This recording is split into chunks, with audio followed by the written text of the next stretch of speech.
এখানে ইনভাইট করেছে।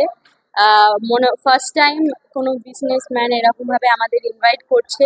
আর আমার এটাতে আরো ভালো লাগছে যে জিমন্যাস্টিক্স হয়তো মানে চিনতো না জিমন্যাস্টিক্স কি জিনিস। তো এখন এত প্রচার হচ্ছে, এত সবাই মিলে একসাথে থেকে প্রচার হচ্ছে জিমন্যাস্টিক্স কি জিনিস, মানে সবাই বুঝেছে। তো ওটাতে সত্যি খুব ভালো লাগছে।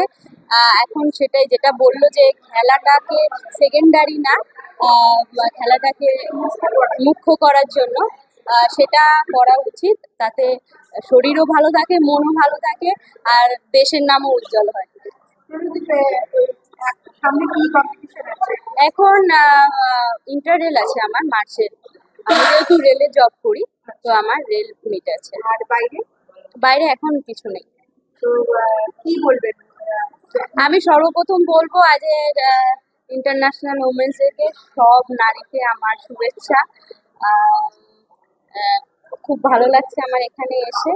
আর আমি রাজ্যের জন্য এতগুলো মেডেল নিয়ে আসতে পেরেছি, আমি খুব গর্বিত। যারা জিমন্যাস্টিক্স শিখতে চাইবে, যেসব মেয়েরা, তাদের উদ্দেশ্যে কি বলবেন? যারা জিমন্যাস্টিক্স, সত্যি জিমন্যাস্টিক্সকে মাদার্স গেম বলা হয়। তো জিমন্যাস্টিক্স খুব কঠিন আর খুব হার্ডওয়ার্ক করতে হয় জিমন্যাস্টিক্সের জন্য। সব গেমেই হার্ডওয়ার্ক করতে হয়, বাট আমাদের জিমন্যাস্টিক্স ইভেন্টটা খুব রিস্ক, খুব মানে চোট লাগে এই খেলাতে।